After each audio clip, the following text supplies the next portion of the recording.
Welcome back to your intuitive reading for the week of December 30th.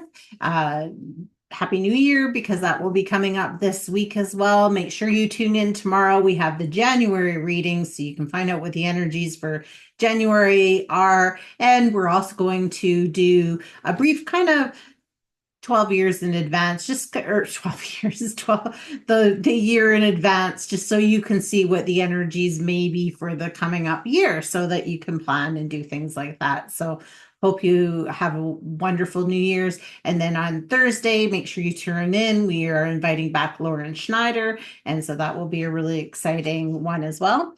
So the cards that I chose today are the Psychic Tarot by John Holland. And when I asked for the collective, I actually got two cards this time. So we will be doing them.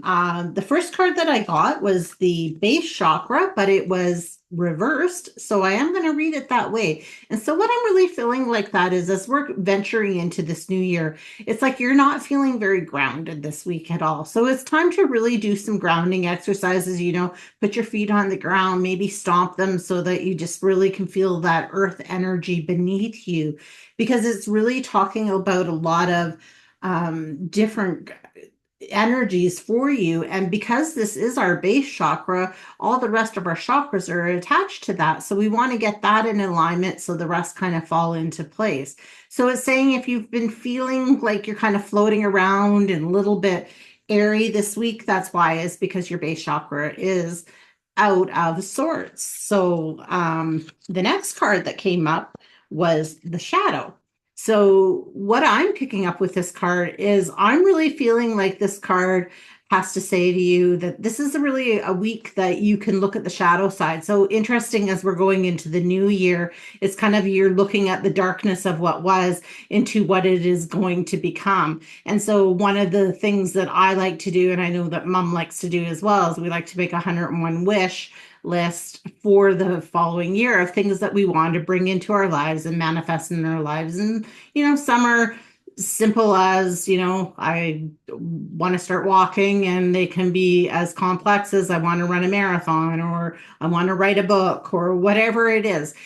And then what I like to do, I don't know how Mom handles her 101 wish list, but the way that I like to do it is then I like to read it back from time to time. So I usually stick it in my journal, and I'll just stick it in a spot. And when it kind of comes in and I'm journaling that day and it's there, then I read over those things. So I'm often reading it and I check off as I see things that are starting to accomplish. So no, I don't often make the whole 101 wishes that I have, because some are really like, I'd like world peace, and I don't see that coming, but every little bit of peace that we have towards that, right? And I think when we're putting out those energies, that's really what it's about.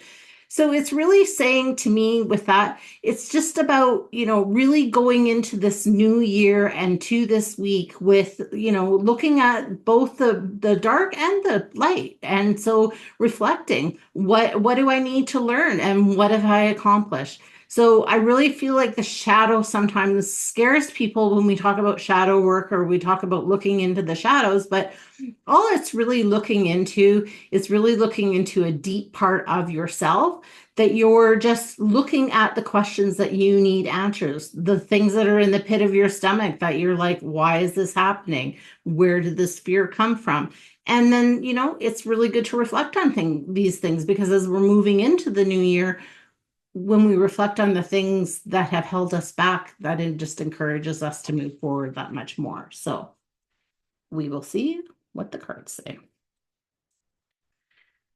Okay, so base chakra, the key facts are the color is red, of course, the sound is lam, the element is earth, the gland is your adrenal gland, and the key words is I have.